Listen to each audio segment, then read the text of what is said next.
सांसद जी, इस समय चंदा चोरी का मामला काफी तेज चल रहा है और काफी लेकर इसको मामला भी चल रहा है कि इतनी बड़ी सुरक्षा के बीच जो है, जो जिनको संरक्षक बनाया गया था वो भी जो इस कांड में शामिल है, जांच भी चल रही है। क्या कहेंगे सांसद जी? आपका सवाल जो है बहुत बढ़िया। ये भी हम भी जानना चाहते हैं कि जब राम मंदिर के लिए चंदे की शुरुआत की गई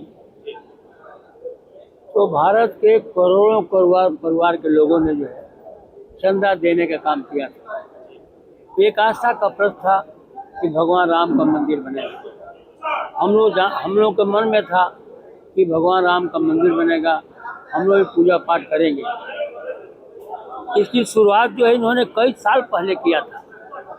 सरकार में आने के बाद और फैसला होने के बाद इन्होंने मंदिर का निर्माण कराया। कोर्ट के फैसला आने के बाद ये लगातार जो है 11 वर्षों से सरकार में है, प्रदेश की सरकार, और केंद्र सरकार को 12 साल बीत गए। 9 साल से सरकार में है और इन्होंने सबसे ज़्यादा अगर यात्रा किया है और निरीक्षण किया है तो आदरणीय योगी जी का रिकॉर्ड है, तो अयोध्या गए। सरकार के नाते उनको जिम्मेदारी लेनी पड़ेगी। और अयोध्या जो गए हैं, बार बार क्यों गए, क्या देखने गए? निर्माण समय से नहीं हो रहा है वो देखने गए हैं, निर्माण घटिया हो रहा है वो देखने गए हैं, या चोरी हो रही है वो देखने गए हैं। ये सरकार की जिम्मेदारी बनती है ये देखे, लेकिन ये लगातार 9 वर्षों से शासन में है। ये इस पर कोई भी चीज़ ऐसी सामने आने ही नहीं दिया, भनक लगने ही नहीं दिया कि ऐसा भी काम हो सकता है। हम अपने राष्ट्रीय अध्यक्ष आदरणीय अखिलेश यादव को बधाई देता हूँ। उन्होंने एक छोटा सा ट्वीट किया और ट्वीट जो है 24 घंटे के अंदर हिंदुस्तान का सबसे बड़ा समाचार बन गया और सरकार को घुटने टेकना पड़ा और घटना टेक करके SIT जांच करानी पड़ी और SIT में जांच में उन्होंने विलम्ब करने का काम किया।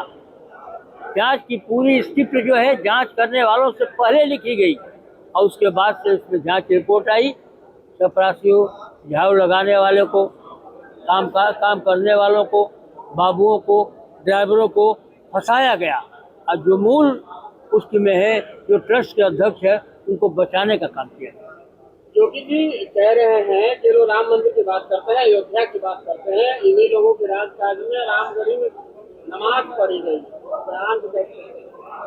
वो कहते हैं, साबित करके दिखाते हैं। कहने में और करने में अंतर होता है। क्या माना तो झूठ बोल रहे हैं, सरासर झूठ बोल रहे हैं। ये युग इतना आगे हो चुका है कि सैकड़ों वर्ष के पीछे की खबर को भी दे सकता है। उनके पास सच्चाई हो उसको ला कर दिखा दें। आप अपने घर में बैठा करके, अब मंदिर के महंत हैं, अपने घर में बैठा कर नमाज पढ़वाते हैं, तो मुझे क्या असर है? ये तो हमारी सभ्यता का हुआ है कि हमें दूसरे के पूरक है। मंदिर तो किसी एक का नहीं है, लेकिन ऐसा हुआ ही नहीं है जिस तरह का ये प्रश्न उठाने का काम कर रहे हैं। कभी हनुमानगढ़ी के जो है सीढ़ियों पर कभी नमाज जो उन्होंने पढ़ने का काम नहीं किया है।